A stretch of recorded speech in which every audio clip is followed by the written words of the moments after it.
나누겠습니다. 함께 읽겠습니다. 말하여 이르되 당신이 무슨 권위로 이런 일을 하는지 이 권위를 준 이가 누구인지 우리에게 말하라. 아멘. 기도하겠습니다. 하나님 아버지, 오늘도 주님의 은혜로 살아갑니다. 우리 가운데 은혜를 내려주시고 주님 크신 은혜로 살아가며 승리하게 부족함이 없도록 하나님 은혜를 내려 주옵소서. 우리가 매 순간마다 그 손 못자국 만지며 우리의 손이 다른 것 붙잡지 않게 하여 주시옵소서. 하나님, 정말 이 귀한 성도들 이 새벽을 깨우며 기도할 때 하나님 크신 은혜 가운데 있게 하시고 정말 그 모든 것들을 믿음으로 이기며 승리할 수 있도록 복을 내려 주옵소서. 이 시간 1000번대로 드려진 예물과 범사에 감사하여 드려진 예물을 기뻐 받아 주옵시고 말씀을 나눌 때 주님 우리와 동행하여 주시옵소서. 감사하고 거룩하신 예수 그리스도 이름으로 기도 올려옵나이다. 아멘. 요 며칠 이 급박한 시간들이랄까요? 또 이런 시간들을 보내면서 그 많은 것을 묵상하게 되는데 그 중에 하나가 우리 교회 내년의 표가 참 별거 아닌 것 같은, 우리가 너무나 쉽게 생각했던 말인데 이것만큼 소중한 것이 없다라는 생각을 들었습니다. 우리가 내년도 표가 무엇이죠? 우리 교회 샬롬, 평안하라 이겁니다. 샬롬이라 평안이라는 단어는 동일한 단어이지만 우리가 보통 반복적인 이 단어를 쓰면서 강조를 하는 거죠. 그래서 하나는 샬롬으로, 또 하나는 한국말로 이렇게 하면서 하는데, 이게 샬롬 우리가 늘 바라는 거고 원하는 것들이잖아요. 근데 실제로 이게 별거 아닌 것, 그러니까 편하게 일상적으로 흘러가는 말이지만 이것만큼 쉬운 게 또 어떻게 보면 이렇게 어려운 게 없다라고 생각이 드는 거죠. 새벽을 깨우고 기도하는 성도들 가운데 진정으로 샬롬하시고 평안하시기를 축원합니다. 건강한 대화, 건강한 논쟁, 건강한 토론은 굉장히 중요합니다. 물론 우리나라는 이런 논쟁과 토론에 좀 약하다라고 할 수 있죠, 아직. 근데 한동안 우리나라에 어떤 토론이 유행했냐면 끝장 토론이란 말이 유행했어요. 그러니까 시간이 흐르더라도 밤을 새더라도 우리가 끝까지 한번 토론해보자 그런 취지로 했지만 사실 끝장 내면서 토론하는 것은 본 적은 없는 것 같아요. 근데 어떤 이 주제가 있고 문제가 있고 어려움이 있으면 이것을 건강하게 풀어가는 것이 굉장히 중요한데 우리나라는 좀 이 정치 세계를 보면 너무나 이제 극단적인, 내 말 안 들어? 이런 느낌인 게 아닌가 생각이 듭니다. 교회 안에서도 사실 때로는 건강한 토론이 필요해요. 건강한 논쟁이 좀 필요하죠. 그래서 건강한 토론을 통해서 좀 더 좋은 모습으로, 또 건강한 모습으로, 또 정말 모두 다 납득하고 기뻐할 수 있는 것으로 이 논쟁이 되어져야 됩니다. 그런 의미에서 저는 주일 아침마다 우리 장로님들과 당회를 합니다. 매주 하죠. 특별한 일이 있으면 연말에, 아니면 중요한 일이 있으면 토요일이나 이렇게 또 따로 이 당회를 합니다. 물론 대부분 제가 주로 이야기를 하죠. 아무래도 목사이고 장로님들이 목사를 사랑하시는 마음이 큰 걸 늘 느낍니다. 근데 모든 것이 그렇다고 해서 목사 뜻대로 결정되지는 않습니다. 또 그리고 제가 매주 이렇게 당회를 하는 이유 중에 하나는 장로님들과 충분한 소통을 하려고 싶고 대화를 하고 싶은 이유 중에 하나예요. 그렇게 말해도 오해가 생길까요, 안 생길까요? 물론 장로님들이 오해를 한다는 얘기는 아닙니다. 사람이라는 게 말을 이렇게 하더라도 그 말을 곧이곧대로 듣는 경우들이 그렇게 많지는 않아요. 왜냐하면 자기 스스로 생각하고 자기 스스로 판단들을 하기 때문이죠. 그러니까 오해가 생기고 또 걱정이 생기는 것이죠. 그래서 사실 좀 그런 부분에서 충분한 대화, 그러니까 충분한 이야기들을 좀 하려고 합니다. 그런데도 불구하고 제가 볼 때 많이 놓쳐요. 제 스스로를 볼 때 그걸 그때 얘기했어야 되는데, 그걸 미리 짚어드렸어야 되는데, 이런 생각을 합니다. 그러니까 충분한 대화나 충분한 어떤 그런 논쟁, 어떤 그런 이 일상의 대화들은 굉장히 중요해요. 근데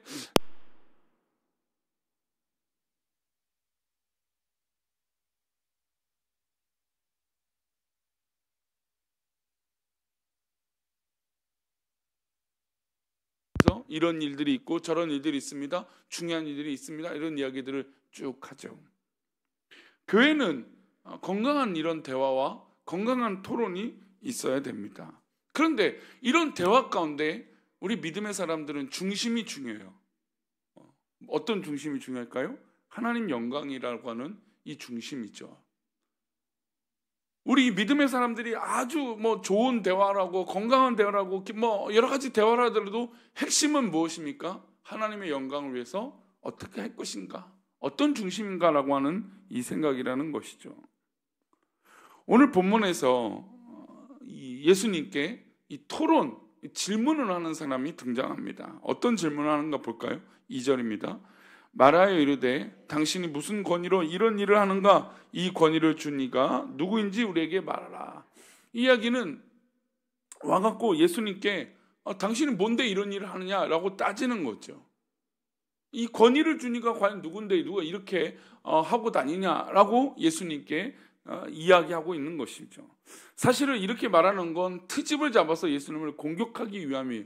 대부분 대화와 토론이라는 건 그 말실수하거나 뭔가 있으면 어떻습니까?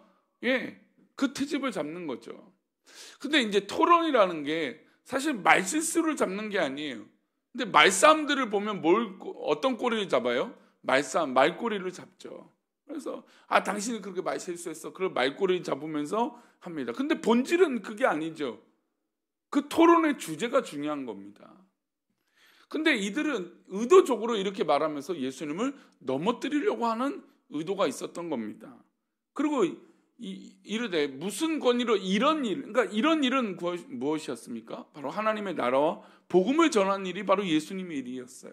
그런데 이런 일을 하는데도 이 사람들은 예수님을 공격하고 있다라는 것이죠. 그래서 예수님은 이들에게 이런 질문을 하십니다. 역으로 4절입니다. 함께 읽겠습니다. 요한의 세례가 하늘로부터냐 사람으로부터냐? 주님은 대답보다는 질문하셨습니다. 이 질문은 이들에게 고민에 빠뜨리게 됐습니다. 요한의 세례가 하늘로부터 대답하면 대제사장들과 서기관들과 장로들이 요한에게 가르침을 받지 않는 것이 문제가 될 것입니다. 만약 요한의 세례가 사람으로부터 하면 많은 백성들이 아직도 세례 요한을 따르고 있으니까 그들이 세례 요한을 따르는 사람들에게 어떻게 해야 될까요? 공격을 받게 됩니다. 결국 이들은 예수님의 질문에 대답을 할까요? 못할까요? 못하게 되죠. 그런데 주님께서 하신 질문은 굉장한 의미가 있습니다. 왜냐하면 이 질문을 통해서 대제사장들과 서기관, 장로들이 하늘을 바라보게 했기 때문이에요. 요한의 세례가 하늘로부터냐? 이렇게 질문하심으로써 하나님의 나라를 드러내신 것이죠. 이 논쟁 당사자들에게 하나님을 바라보게 하고 진정한 복음이 어디로부터 오는지 알게 하신 것입니다. 그러니까 예수님은 이 핵심은 하나님을 생각하게 했다라는 거예요. 두 번째 논쟁이 또 펼쳐집니다. 서기관과 대제사장들이 사람을 보냈습니다. 그리고 예수님이 대답하기 어려운 질문을 던집니다. 우리가 잘 알다시피 이 세금에 관련된 질문이었어요. 22절입니다. 함께 읽겠습니다. 우리가 가이사에게 세례를 바치는 것이 옳으니까 옳지 않으니까 아니.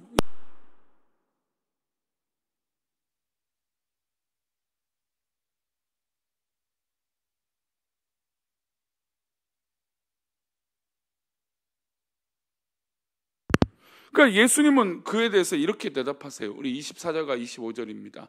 데나리온 하나를 내게 보이라. 누구의 형상과 글이 여기 있느냐? 대답하되 가이사의 것이니이다.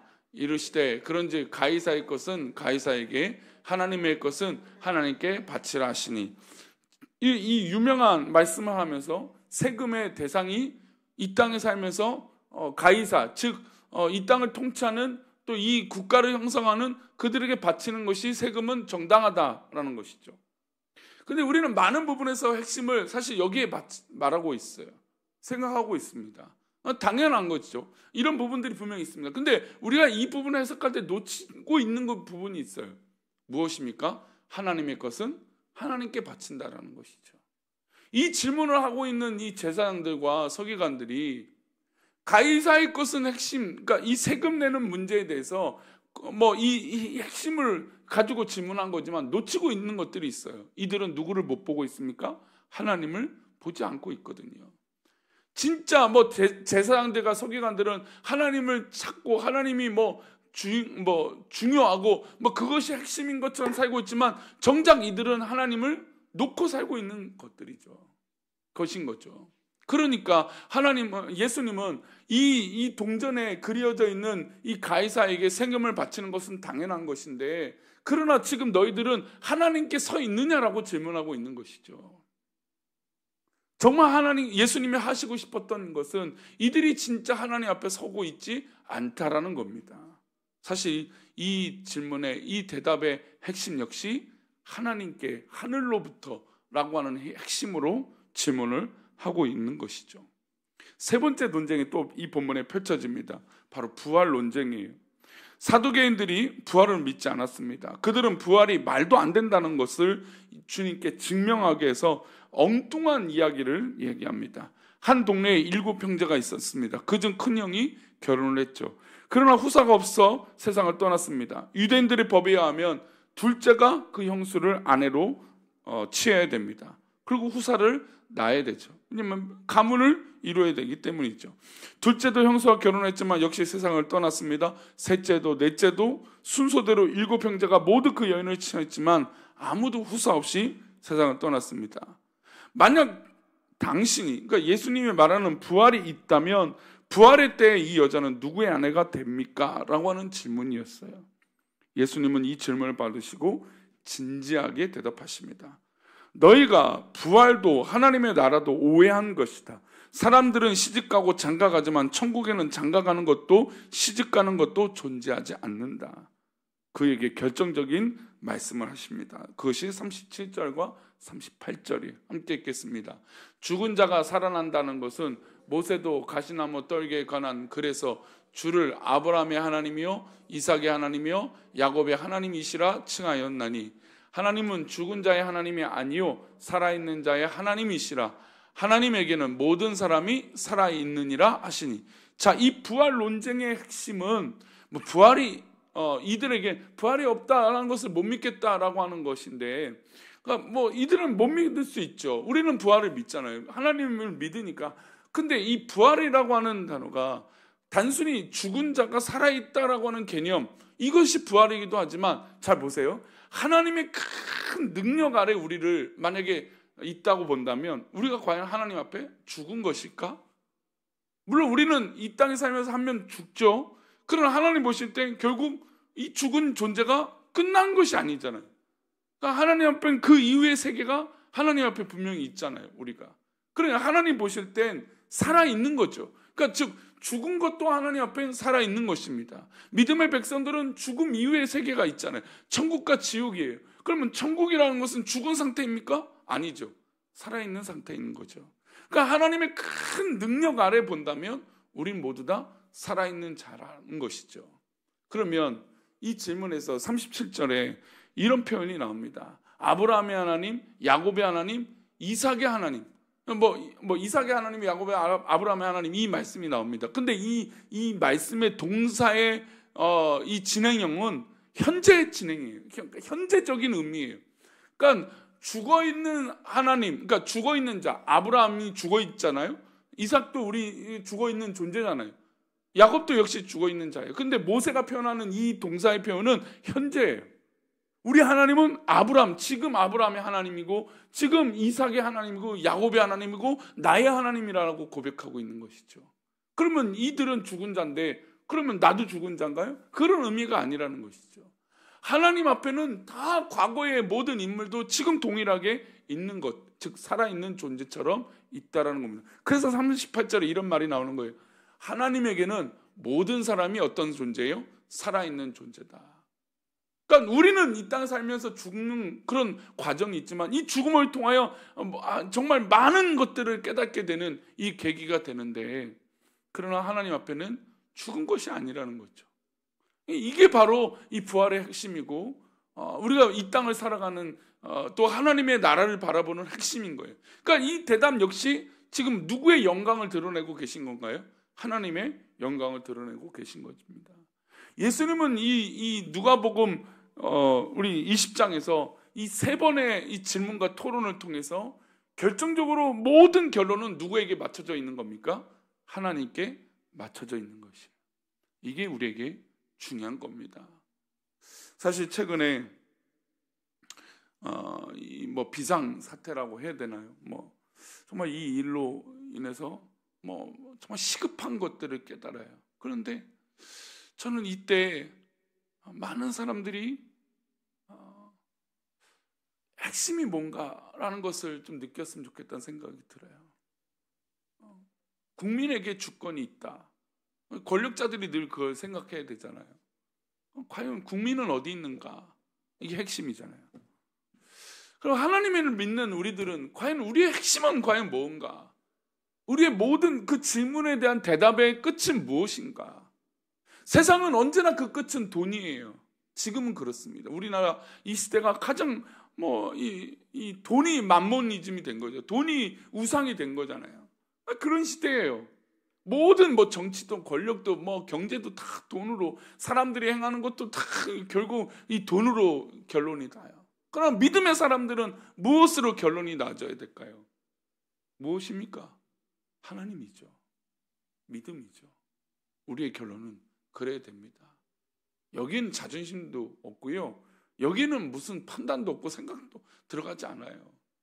예수님이 이들에게 대답했던 것처럼 예수님, 하나님이 우선이고 살아계신 하나님이 전부인 것으로 고백했던 것처럼 우리도 모든 것의 결론은 하나님뿐인 줄 믿습니다.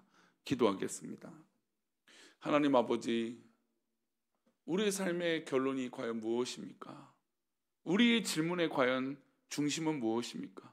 우리가 생각하는 모든 것의 결론은 무엇입니까? 바로 하나님뿐입니다. 우리가 이것을 놓지 않게 하여 주옵소서. 우리가 이 새벽을 깨우고 기도하는 것도, 우리가 일상을 살아가는 모든 것도, 우리가 행하는 모든 것도 하나님 뜻에 있는 줄 믿습니다. 우리가 이것을 잊지 않게 하시고 늘 하나님 뜻대로 승리하고 살아가는 우리 모두가 되도록 인도하여 주옵소서. 감사하고 거룩하신 예수 그리스도 이름으로 기도 올려옵나이다. 아멘.